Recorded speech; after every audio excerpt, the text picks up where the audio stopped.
600,000 square foot building, 50% larger, with a capacity of, I think, 669 students. So there's a big difference between the two schools. And like you said, it will be state of the art. And although renovating to new, I would assume would be state of the art as well. But capacity wise, we have that room to grow there. And I think that's where it's at. But I mean, during the SMC meetings, I mean, we discussed a lot of these things at length about renovating all the school buildings. And I get, people like their little local neighborhood schools, and, it's nice to have, but, over time, things age. And like you said, you don't know, once you start taking apart walls and everything, what's going to be behind those walls and how much more work, because that 41 million could go up another 15-20 million dollars. And then you're saying, what did we just do here? We just spent all this money, and we could have had a bigger school for the same amount of money. So. Thank you, Mr. Walsh. Mr. Bowery. Yeah, just as a follow-up, if you could go back to your records, because I don't recall it being a lot of time necessary of the SMC, because they looked at it and said, yes, it's a slam dunk to do this. But if you could, at a later date, send us out the information regarding the costs, one over the other, because the idea of getting the best bang for your buck really is new versus the renovate, for all the reasons that everybody has said. But it'd be nice to see it written and what your estimates at the time were. Thank you. Can I stay on Norton and ask a sort of related question though on Norton? Do we have any information? And actually, maybe this is for the town manager. I'm not sure, but do we have any more information about the access of Sharon Drive, or can we look into whether we actually have that, and whether that's something that has to go through inland wetlands, and would it likely be approved? Have to run that by the town planner. Do we have that buttoned up yet, or is that? It's been very quick, so I didn't think. Yeah, I do not have that information yet, unless there's been anything passed on directly. All right, if we can look into that for a subsequent meeting as well, just to make sure that we can do what the plan was in the test fit. And I know there's quite a few things involved in that issue of doing that. Thank you. Thank you, Mr. Bowery. Yes, Mr. Oliver. Good. Thank you very much. And thank you also, David, because I was going to ask that question too about following up. I know Chairman Orris had a question about the build as new versus the cost to renovate to new, but I just wanted we never really got that number. So if you could send that out, that'd be good to see, because I'd really like to see what those how that comes out, just to remind us on that. And also Councilman Borow's question, my recollection in the presentation that was done that shows the test fit for Norton, obviously the question was about the access way in the back, but there was still, even without that access way off Sharon was convenient and helpful, but it still wouldn't make that property undevelopable without that access way. Correct. Okay, so we could still use it. It just made it bus flow more convenient, but it wasn't going to necessarily create a problem for creating some kind of reusing that property and build there on the back of the property. So I think the bigger discussion was the convenience if we could use it during construction, because the access from the current drive past the school is pretty tight along the right side of the gym. And I think that was kind of if I remember some of the initial discussions, like, oh, if they can come in from the back way, you put that fence across and you're really bifurcating the two operations cleanly, even if it's on a temporary basis. But in the long term, depending on what your emergency responders, your fire marshal and police and others would say, I would suspect they would be like, hey, if we could have something there, it's always good to have a different access point from the facility, God forbid, if there's an emergency. Thank you. Thank you, Mr. Velber. So we're kind of moving along towards probably some financial conversation, but just to do a final recap with kind of the stuff I think, Chuck and John, that you're working on. You're going to work on finalizing that test fit on Marion Road to include all of the items we talked about, the expansion space, potentially use it as an alternative for the Humiston and central office. You're going to continue to look at potentially other options for the Humiston and central office as well. Correct? Other solutions. I also have providing the renovation versus new for Norton and those comparisons as well, and then follow up on that rear property access as action items for us. Okay, so that kind of collars the action items that you guys are going to be working on. If we're done with kind of that stuff, I know we're getting a little late. People want to move on. I want to get to the financial discussion, which is a big part of what we're doing as well. And as most of the public knows, we've been working very diligently on trying to determine what the fiscal impacts are to the community based on the proposed plan that we're looking at, not only the first phase, but what inevitably it looked like if the community approved the entire proposal. And we developed kind of a long cash flow, which we've been working on and making some adjustments. We made some adjustments based on the capital budget that we recently adopted. We looked to pull some things out of our future expenditures to make some room for school modernization. Our goal has been to try to look down the road and see what is the total impact to this community, not only from implementation of school modernization, but life has to move on in our community as it currently is as well. So there's other things that are going to be coming down the pike that we're going to have to account for, other bonding capability, other capital projects, obviously increases in operating expenses, and all of the other things that we provide for relative to services in this community. And that's what this sheet does. But it's very cumbersome. And I think it's difficult for all of us to understand, and we're working on this in a very intimate basis. So we tried to come up with something. We're trying to come up with another sheet that we can put out to the public to show, based on all of the information that's in this cash flow, that accumulates school modernization and kind of a timeline budget of what the mill rate impacts would be if we implement phase one of the school modernization, plus everything else that's going to be coming down the pike from the town. How does that impact you as a taxpayer?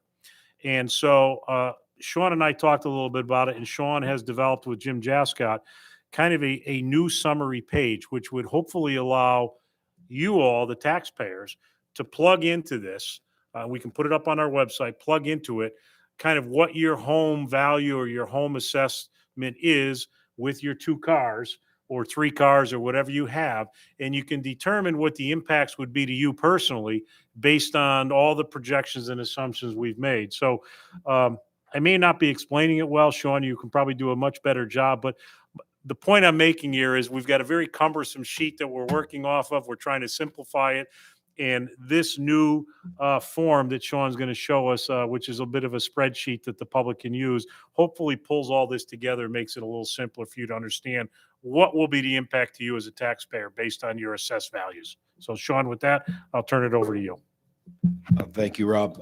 That was a good summary. And just to kind of add a little, add a visual to what you were saying. This was the again, very detailed, careful.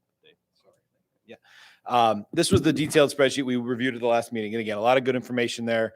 It does go out 10 years and tries to incorporate use of reserve funds, operational savings from the future pieces of the plan that get implemented as the years go on here in scenario 6. And so, as Rob said, but trying to simplify this a little bit, even at the end, we tried to show sort of the average taxpayer impact, or maybe a high paying taxpayer impact. But what I've tried to create here, and I'll just pull up excuse me, there we go. So this is there we go. All right. This is a calculator, again, very preliminary. It's a prototype sort of model here, and intended tonight to sort of get your feedback. I did share this with the council yesterday so they could kind of play with it a little bit. But really simply, and of course, I should say at the outset, there are some trade-offs. Anytime you try to simplify something, of course, you're taking away some of the complexities maybe behind the scenes, although there are a few ideas we have about working those kind of back into the analysis, and I can explain that a little bit as we get to it. But again, here we have, scenario 6, phase 1 only is the analysis here. An opportunity for people to put in their home's assessed value. And again, just so everyone's clear, the assessed value is 70% of your appraised value. Your assessment is available, right? If you don't know it offhand, right on the town's website, and there's a link here in the Excel spreadsheet right now that would take you to an opportunity to look up your home's assessment. But one thing Rob and I have talked about is possibly swapping even this piece that says, what's your assessed value? Right now it says at $212,000, which is roughly the average that we've often worked with. That's equivalent to about a market value of $302,000. Potentially for ease, or maybe for folks maybe less familiar with what the difference between an assessment and appraisal is, we might want to put market there as the operator that you input, and then it tells you what your assessment is estimated to be. So something we can talk about. But just to sort of move forward, these are, I've plugged in numbers that are, again, as you'll see here, kind of familiar to us through our budget process. The average assessment in town for a residential property is about $212,000. The average assessment on a vehicle is about $9,000. It's actually $9,250.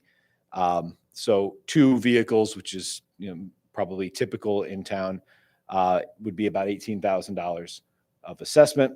So that equals a market value of about $25,000. So again, these the mill rates you see here in column C, these are straight out of the SMC report from April. So just taking, and here, for example, the debt service that is generated by scenario 6, phase 1, is what I'm using in this spreadsheet to simply calculate what that is worth in mills. So again, all that by way of saying, in this case, if you have a property that's assessed at $212,000 plus 2 cars for a total of $18,000, you'll see in these rows here, what best way to look at this is what portion of your tax bill in any given year is going to the debt service, right? Paying the principal and interest that we're all paying collectively on the effort that is building phase 1 of scenario 6. So that's probably the best way to try to articulate what it's showing here. And ultimately, because that's spread out over 22 years, because there's 2 initial issuances proposed for 20-year bonds in the model that Jim had worked on through SMC, that generates an average annual taxpayer impact for this taxpayer of $404 per year, and a grand total over 22 years of $8,000. So I've also added, just because I'm trying to add a few other little tweaks that we've talked about along the way, a grand list increase assumption, right? Because as you start to model out 20 and 30 years, we're trying to be as accurate as possible about what might happen with hopefully robust grand list growth. I know we've talked about 1.5%. We've talked about 1%. Historically, our average has been closer to about 0.8%, roughly. But we also know, and we've talked about a lot of development happening in town. So that's a number that's also a variable. If you want to get, more conservative with the grand list growth assumption, you can, whoops, that's 50%. You can, there we go. 0.05. Let's go with 50%. There we go. You can just see, again, not an enormous impact, but if the grand list growth was a little more modest, you'd have a little higher annual impact. Sorry about that. So again, this is just a very preliminary attempt to try to create a calculator that lets people put in their own values, whether it's higher, whether it's lower than average, and perhaps that would inform kind of their comfort level with what's on the table. Sorry. Well, Sean, I know none of us just pay taxes on the debt service. So in that calculation, could there be a net tax over that space as well? I mean, could you not, if you're adding $400 a year, I think that person should also be entitled to the information about what their total tax bill would be. Mm-hmm. Because like I say, we don't just pay debt service. We pay the whole tax bill. No, understood. And that's something we've Rob and I talked about and tried to grapple with the best way to show it. Certainly could. And of course, in the interest of simplifying it, one of the trade-offs is, the question really here about the effort, right, is sort of up or down on the school project and what that taxpayer impact would be specifically. Rob and I talked about really both pieces are important, right? You want to know what your overall impact would be. You also want to know what the overall town's mill rate is going to be. This isn't the entire mill rate impact. We know that. Right. As it approaches, and I think the council's talked about the upper 30s or even to 40 mills, that's an area the council is very concerned about going higher. So I totally understand that. One challenge, especially when you're doing 20-year projections, and of course we also have all phases here, which really becomes about a 33-year projection.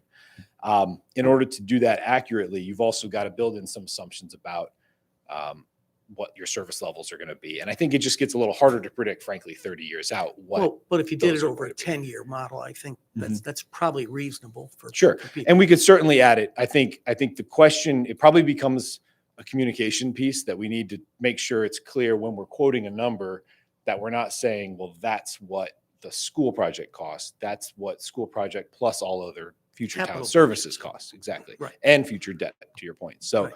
yeah, there's definitely probably there's definitely a way to work it in. I think just trying to I make just think it, it's essential to make it because it's not a cup of coffee. accessible. You know, sometimes we've absolutely. heard increases are a cup of coffee. You know, that's been a Right. while, but you Right. know, this is a truck of coffee. It is. Yeah, absolutely. Well, and to your point, Tim, that's why we started creating this 5-year capital expenditure plan that included everything that we anticipate coming down the pike. And it's a bit of an onerous document, but nonetheless, it's doing exactly what you're asking for. And I think it's important for us as a council. I believe we all have a responsibility to all of you who elect us to make sure that we give you as good information as we can to make an intelligent decision, whatever that decision is.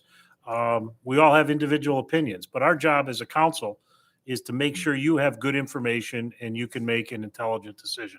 And so both of these are important. And I implore the public to look at both of these because it's not always easy, as Sean says, to blend them. So I think, this capital expenditure plan is up on our website, correct, Sean? It's on the SMC website. We've been updating it. I think the most recent version with our new capital expenditure plan was August 25th. So that should be up there. Hopefully, once we finalize, if everyone likes this new summary sheet, which I think we will, I think it's a good tool, we can put that up there too. But I think the public needs to understand that they may do a little bit different stuff, and you kind of need to look at both of them. I don't know if we're ever going to make this final summary sheet all inclusive of what's on the real detailed sheet. What do you think, Sean and Jim? I think it could be difficult. Well, I think it could be difficult. I think one thing we could do simply, again, because I was just creating a first draft of this, would be to use the mill rate. We only have 10 years here on as many factors are being considered sort of left to right. There's only 10 years of the ultimately 22 years of debt that's shown on this sheet now. I do need, and Jim and I were talking about kind of trying to model out the next 10 years if we're going to translate it to this calculator. So I think it's doable. I think things like the operational savings that kick in on this model in 2026 from the SMC operational savings, those could be worked in as long as I had those next 10 years. We could just apply the updated mill rate to those next 10 to 12 years and it would work. So it would already be a little more precise and a little more accurate with respect to this prior document we were using. I mean, maybe we can add another column to this summary sheet that pulls in the totality of this more detailed backup. I don't know how that would work, Sean, but Tim? Well, I guess maybe my point wasn't fully understood. Say, for example, I'm paying $6,000 in taxes, and next year, because of this, it's going to be $6,400. Or so. I would think if I was going to play with that chart, I wouldn't want to remember that the debt service is 10% of the budget, 6% of the budget, or whatever, and I have to add this to the rest of my future taxes. I think anyone's going to want to know holistically what their bill's going to be. That would be just a matter of just adding that in. You're doing the same projections on projected operating budgets over a 10-year cycle. That's not impossible, correct? You're over a 10-year cycle, I don't know if we would want to do this shortened version just over 10 years or. Oh, I think absolutely over 10 years. Everyone will be gone. Sufficient. It'll be in. Not because of the schools or the tax bills, but Yeah. people do move around. But I think a 10-year model on the whole tax bill is within reason. Right. It's certainly a target we know. We don't estimate an operating budget over a 5-year cycle like we do capital, but we can't just do capital, in my opinion. Right. Mr. Chairman. Oh, Mr. Barr, sorry, I'm looking at numbers. No, and that's what we're doing. I agree, and with what Mr. Slocum is saying, to a degree, that I think we do need to let people know. Well, it would be 35 mils, but with this is going to be 37.8, so that they know what the difference is going to be. But I would caution people, because I think some people are going to look at this too and say, okay, well, the highest year it's 2.13 mils, and then it goes down from there. I would caution people that when we get to the next step of this, which is that we're going to referendum, well, it's a choice of add 2 mils or not. No, it's not. It's a choice of add 2 mils and do the plan this way, or do it some other way that's going to cost significant money and still have to be done, but probably isn't going to be as good. So we have some solution that has to come forward. But this plan, which was approved by the SMC, and quite frankly, all the non-politicians of the SMC voted unanimously for this. So the members who were not members of the school board or the council voted unanimously. The average citizens that were put on this committee for this. And I think we need to move forward with that. And I think this is a big step with that. But I think we have to caution people not to think it's an either or, because the expense is there, whether it's in a solid plan like this or whether it's in a piecemeal plan later or whatever might have to happen. Thank you, Mr. Barry. Yes, Mr. Walsh. Yeah, along the same lines, I mean, our debt service average mill per year for the past 10 years is, I don't know if that's a way that we could look at it, was a 2 or whatever the debt service mill was. And just try to figure out some kind of number that, people could use just to have an idea of where it's going to be. Because like Mr. Barry said, if we don't do this, we're going to have to do something in the future, because we're going to have a very large enrollment in our schools, and the option would be temporary buildings, and I don't want that, and I don't think anybody wants that. And so I'm hoping that this is something that we can figure out and feasibly do where it's affordable for everybody. And yes, there are going to be people who it's going to be difficult for them to pay another $400 a year, and that's who we want to look out for too. Or our businesses who it's not $400, it could be $40,000, $70,000, $100,000 a year extra on them too. So these are all things that we're looking at. But I'm just wondering if there was an average mill number that we use for debt service over the past 10 years. Is that something that we can look at and say, okay, well, for the past 10 years, this is what our debt service was, and just to give them something.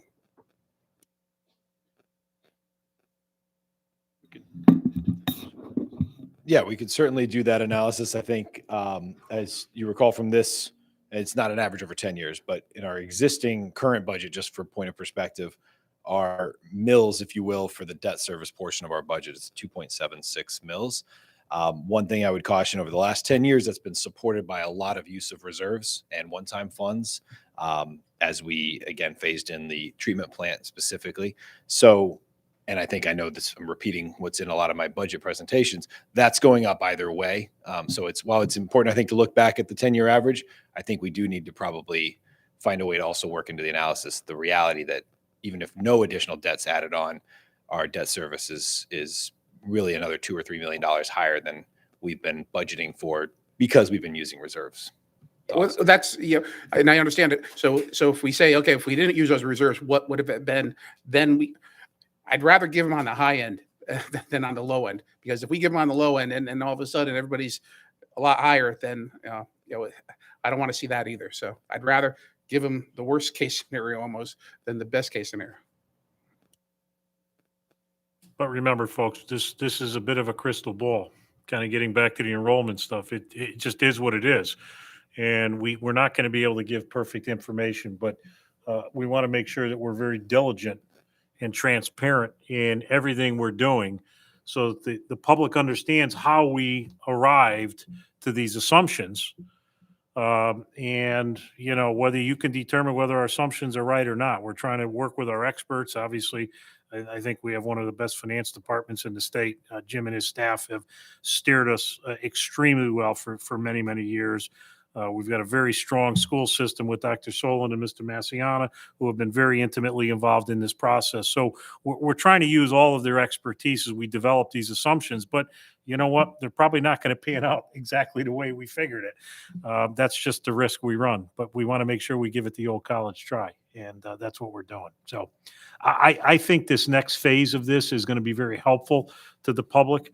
I think we can try to incorporate some of the suggestions that we've heard. I have a few others. Sean, you and I talked a little bit about it.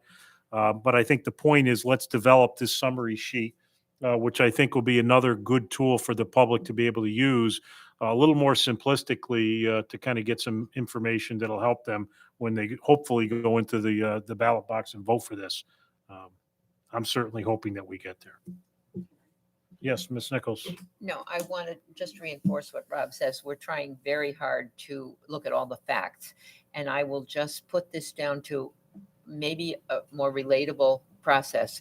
You see how complicated the town budget is and where all the sources of income come and where all the bonding has to be and all the projects and projecting for future unknown situations like a COVID. But that's just like your home budget. Your home budget is a little bit smaller than the town budget. But you know what? Most of us in our lives have had to make changes in our budgets. We have maybe projected that we could buy a new car in 2 years, but COVID came along and we lost our job for a year. So we had to change that assumption. So you base things on what you know, and that's what we're trying to do. And we're trying to use all the experts here to help us come to those numbers that are realistic. We want you to know the process of how we're doing it. And sometimes it's frustrating when the assumption is made just on basic end game plan without understanding how we arrived at all of those decisions. And it is frustrating. We keep putting out entreaties to all of you to please send us your information, watch the meetings. And even as recently as last week, I had a comment on Facebook from someone said, where's all this information? Do we have school modernization committee? And we are really trying to make sure that you all hear it. But you, the public, need to be engaged in the process as well so that you are able to make it. Ultimately will be your decision. And you need to go in as informed voters when it comes to referendum time and know what you're voting for. And we can only do so much. So please understand, as Rob said, that we are working diligently not to base this on our personal preferences. I suspect that there might be different opinions across this table on an ultimate solution from all 9 of us who sit here. But we're looking at the facts to find the best solution that puts all of those pieces together. So be patient with us. We want the project to move on. We want to see that our kids have good, safe schools. But understand that you also, as the public, have to engage and find out exactly what it is we're doing. So that's I concur with Rob. You need to pay attention. Thank you, Sylvia. Yes, Mr. Jenks. Thank you, Mr. Chairman. I just wanted to reiterate, we don't have a crystal ball for sure. I certainly agree with that. We have been throughout the SMC process, and the council has been working, at least on the cost side, is a high estimate. So we are, you can be assured that we're looking at those. On the capital budget, we've been conservative with our projections, and our finance department is exceedingly conservative. So this is all very good information, and thank you very much, Rob and Sean, for putting together this sheet for us. Really appreciate it. You're welcome. The other piece of this, which we talk a little bit about, not to belabor it, but the other component of this, which probably keeps some of us up at night, I know it keeps Jim Jascott up at night, is maintaining our AAA credit rating. Because if we lose that, it costs us a lot of money, particularly in the cost of our borrowings. So, all of this has to be done. I mean, we struggle with this without school modernization, making sure that we can continue to maintain that credit rating going forward. And this just exacerbates that whole situation. We recognize it needs to get done, but nonetheless, we need to work very closely with finance and certainly our consultants to make sure that we don't lose that credit rating, because it could cost us a lot more money that we haven't factored into these numbers. So that's another piece that the public needs to understand. And we're working really hard to make sure that when we do bring this forward, that it's based in a very sound, prudent business plan that the rating agencies will buy into. We're running, folks, $100+ million corporation here. And we need to take that very seriously because in the end, it's your money. And I can tell you all 9 of us sitting up here take this very seriously. And that's why we're working so hard with us, the Board of Ed, obviously staff on both sides of the street. We have members of the public that were part of the SMC. We tried to make that as broad base of the people as we could. We're doing everything we possibly can, folks, to be transparent and do a good job. I just don't want politics to play into this. And so we're close. We're getting there. I hope we can all align behind a plan because, as I've said all along, I don't believe this thing will pass if we have different factions of our community pushing one plan versus another. We can't eventually get behind a plan. And I've said this from day one. I support the hard work of the School Modernization Committee.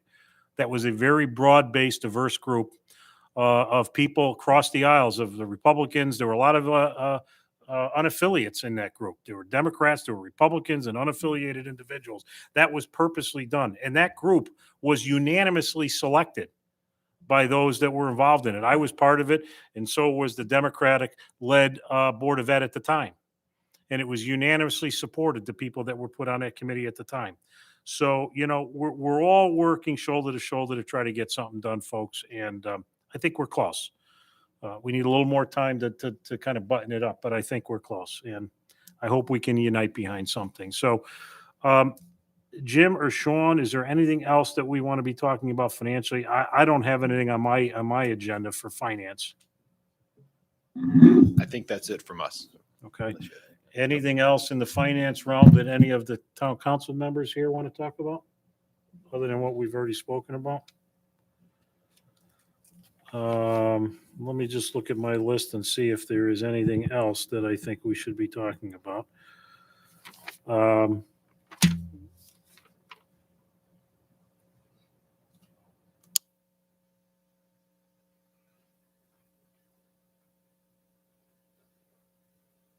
Y'all set, guys? Anything? No? Yeah. Since the last meeting, Rob, we procured quotes. We don't need action tonight, but maybe for consideration at the next meeting, quotes for each of the Norton Casartano properties to procure some preliminary geotechnical borings at the site's one-day effort, and then environmental site assessment. So I think you have those in your packets. We don't need action tonight on it, but maybe at the next meeting we can take that up if possible. Thank you. And thank you, Mr. Massiano. I saw you whisper in their ear. I'm glad that you brought that up because we did get these today from the town manager's office. Just so the public knows, what we did is we put out an RFP or at least a request to bid for on the 2 potential elementary sites to do some environmental due diligence and to do some geotechnical due diligence. Those are things that we would need to do going forward if we determined that those were certainly the 2 sites that we wanted to move forward to. We want to make sure that we understand we're not going to run into any environmental issues or any particular geotechnical problems that could create budget issues for us. So these would be the next steps, I think. I don't think we need to talk about it tonight, but certainly very soon, assuming we're going to move forward on the path that we're talking, that we should probably support this. As you know, we do have money in the account. We've recently allocated additional dollars, so we do have money to go ahead and do these, and hopefully we'll give them kind of a notice to proceed sooner than later. Okay. With that, I don't have anything else other than I'd like to open it up to any public comment or question from anyone who's here. If you'd like to come up and ask a question or make a comment on anything that we've talked about related to school modernization, please come up, give us your name and address for the record. Thank you. Mr. White. Thank you. Tim White, 11 Colonial Court. I'm a Board of Ed member, and I'm also a Norton alum. As a Norton alum, I do have some sentimental attachment to Norton. But really, my primary concern is I want to see something happen, and cost is critical. I've already begun hearing, this is only in the past month or two, where I've been hearing whispers of concern about the cost. And generally, I think increasing opposition. That's not to say that it wouldn't pass by any means, but I've actually heard some people say they're really concerned about the cost. And for a while, I didn't hear much of anything about it. So just to go back to so my concern really is new construction versus renovation. And the idea that goes through my mind, and I think a lot of people would probably say renovation is going to be less expensive. An initial cost would be less expensive than new construction, which brings me back to the point that I've made before about sustainable building and looking at the life cycle cost of the buildings. And I think the number I'd seen was over the life of a typical commercial building, call school a commercial building, the operating costs make up 80% of the costs over that time. And that's the heating, the energy, maintenance, and stuff like that. So I actually believe that it's possible that new construction over 40 years would be less expensive than a renovation. But I appreciate council members asking about, looking at that difference, looking not only at new construction, but what would be the cost of a renovated building, because we need to get public input. We need to get public approval on this. And I think a normal person would look at it and say renovation is going to be less expensive than new construction.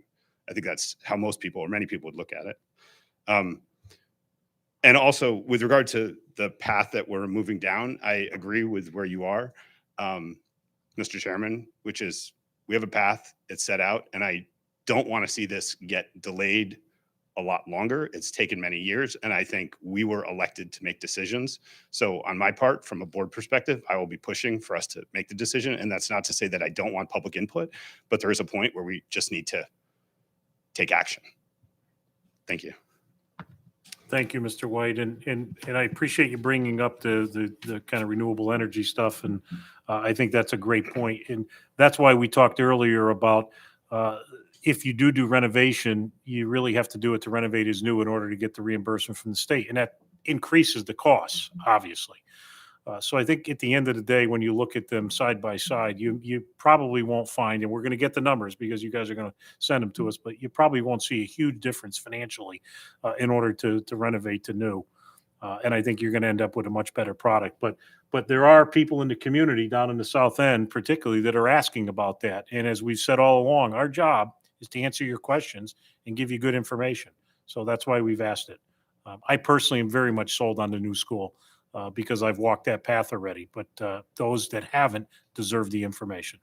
Mr. Barry. Just one thing to Mr. White's comment, because he sat here and he knows this, but really to amplify to everybody, the reminder that the new building is a higher reimbursement rate. So the absolute dollars, and you're right, it may cost a few dollars less for renovation, but the net cost of what we get from the state may end up being that they're going to be similar, and therefore the operation cost will be a lot less expensive from a new building.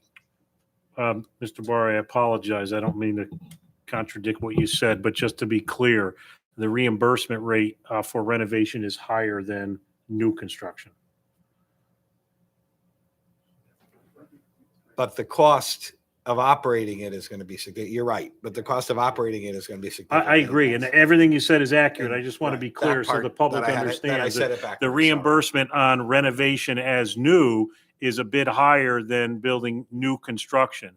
But at the end, I think it's a wash for the reasons we said. And I apologize, No, Mr. Barr. thank you I'm for not trying to clarifying that. contradict you. I just want to make sure that we're Thank putting out good information. That's all. Yes, sir. Mr. Neff. I almost didn't recognize you behind that mask. It's my summer look. Chuck Neff, 1355 Notch Road. So you're talking, I just wanted to address a couple of things. I don't know if this just died. We're talking renovation versus new for Norton. It's not something we looked at for the scenario that you have. We as in the SMC, there was a couple reasons that I think were touched on individually, but let me summarize, I guess, is it wasn't preferred as far as a new renovation on a building that we had kids in amongst the majority of the SMC, I would say. That was one factor. But as we looked at the site itself at Norton, the biggest issue, well, one of the issues we saw with the site was the layout of the site and the position of the school, the traffic flow patterns. It didn't seem to lend itself very well to that, where you have all that space out back that we've seen in the test fit that you could fit a new school on. So there's that.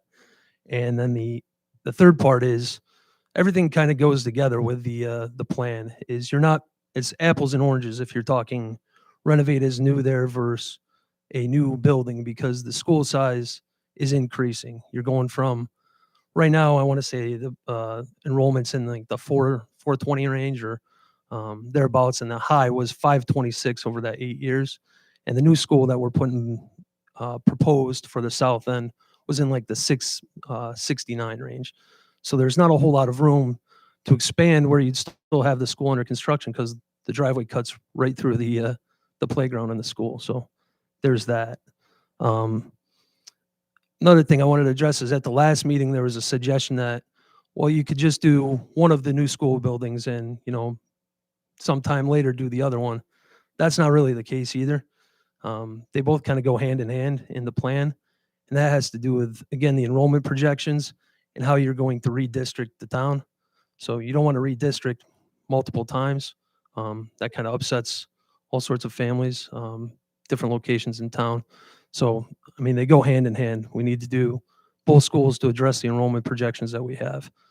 And then the final thing I just wanted an update on is in the preferred scenario there's talk of renovation that may be required at Highland as part of phase one. So if you recall, closing Darcy is going to move some of the early programs out of there and into Highland. And I just want to know if there's been an update on what that cost might be and how that might affect the costs that we're looking at in phase one, because that was left in the plan as an open item.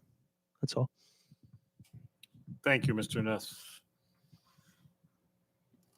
Yeah, sure. So as far as any alterations to Highland, we haven't estimated those because we haven't looked at a programming for the building and what would be actually required to bring the pre-K over. In my experience, I would it'd probably be more on a CIP level expenditure, if you will. We're not. I don't think we're talking millions to alter them, but we haven't really dove in from a program perspective. Okay, if we bring pre-K there, do we add in a dedicated bathroom in a room per se? That gets costly. You're chipping up slab and trying to tie in. So we haven't looked at that in detail for that. But if that's something that the council wants, we can surely work with Board of Ed and look at that at a little deeper level. But I think that is probably more of I don't say minor cost, but it's not a major renovation cost to do that. I think it's worthy of some additional conversation. Certainly, we want to know all the costs. I suspect you guys have enough in your overall budget with the way you've come up with it to accommodate, but I want to make sure that we haven't missed something. So to Mr. Nett's question, certainly if you and Dr. Solon and Mr. Massiana can talk about that and we get a general sense of what you're thinking dollar-wise, we can see how that plays into what we've already budgeted. Everybody agree with that? Okay. Thank you, Mr. Neth, for your comments, and thank you. As for those that didn't know, Mr. Neth was the most recent chair of SMC and worked really hard on this. So thank you, sir, for that work. Other members of the public? I'll go. My name's Carol Doheny, 86 Chipman Drive. And while everyone's talking about upfront costs costing more at the front end and less at the end, I just want to have you consider, because I know you have not often in the past in any prevailing rate job, there should be project labor agreements. That's just my personal opinion, so you don't have fiascos like the pool and other things. So I don't know if you're considering that, but I encourage you to do so. Thank you. Appreciate it. Other members of the public, please come up. Seeing none. Anything else from members of the council? No? Chuck or John? Anything from you? Jim or Sean? Ben or Jeff, anything more? No? Okay. All right, I guess we got another plan to move forward, and we'll schedule another meeting as soon as we can get some of these questions answered. And Chuck and John, if you can give us an update as you kind of real time update as you work through some of these things. I would like to consider maybe having some additional meetings to talk about the thoughts on Humiston. I think we're going to need to collaborate on that. And so, certainly with the school side and our staff and some members here, and certainly any Board of Ed members that want to be part of that, we should try to do that. Yes, Mr. Slocum. Just a question in connection with the approval, the authorization of these environmentals. We need to schedule a vote for that at some point. So we're going to be meeting again. We're going to have a second meeting. Yeah, we've been trying to do every 2 weeks if we Yep. can. So we'll certainly get something out in about that 2 week period. And I think at that point, we'll have a better sense of where we are. And hopefully we'll be prepared to advance these items because I certainly think they're important to the process. Okay. If there's nothing else. I thank everyone for being here and appreciate your input tonight. I'll call for a motion to adjourn. Thank you, Mr. Slocum. Second, Mr. Jinks. All in favor? Motion passed unanimously. Those that are here. Good night, everybody.